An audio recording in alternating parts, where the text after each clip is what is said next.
Sejam bem-vindos ao Alicerce de Luz. Leitura do Ensinamento. Existem divindades? Segunda parte. Publicado em 5 de fevereiro de 1947. Nos templos budistas também se adoram Kannon, Amida ou Buda Sakyamuni, desenhados em papel ou estátuas de madeira, pedra ou metal. Eu achava tudo isso sem sentido, pois acostumava afirmar que Kannon e Amida só existiam na imaginação humana, não passando de idolatria. Naquele tempo, havia lido a tese do famoso filósofo alemão Rudolf Eucken, 1846 a 1926, segundo o qual o ser humano possui o instinto natural de adorar alguma coisa e, assim, criou e adora seus ídolos, caindo na autossatisfação. Como prova disso, acrescenta ele, todas as oferendas depositadas nos altares estão voltadas para o lado do ser humano e não para Deus. Sentia-me perfeitamente identificado com essa tese. Essa forma de pensar influenciou até minha visão sobre os países. Cheguei a considerar que a existência de templos era prejudicial ao progresso, porque nações como a Itália, que possui muitas igrejas, estavam em declínio e aqueles que as tinham em pouco número achavam-se em franco desenvolvimento, a exemplo dos Estados Unidos. Nessa época, todos os meses, eu contribuía com uma determinada quantia para o Exército da Salvação, e por esse motivo era visitado por um pastor que me sugeria o cristianismo.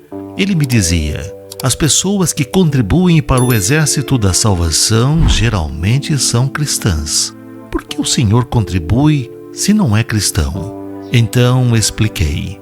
O Exército da Salvação trabalha para a recuperação de ex-presidiários, transformando-os em pessoas de bem.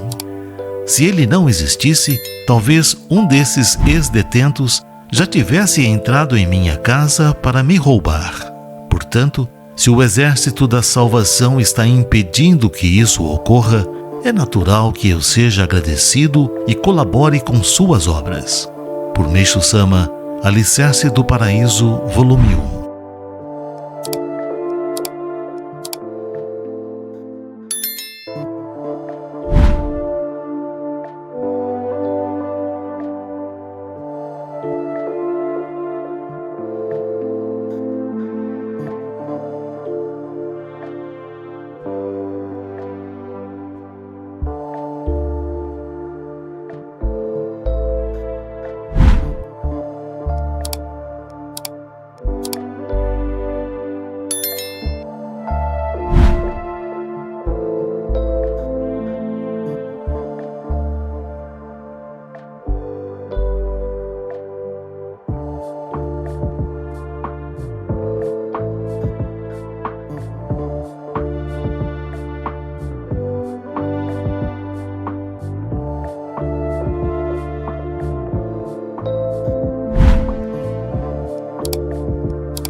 Se você se sentiu tocado pelo poder de Deus e que sua mente e espírito receba a luz divina, comente abaixo.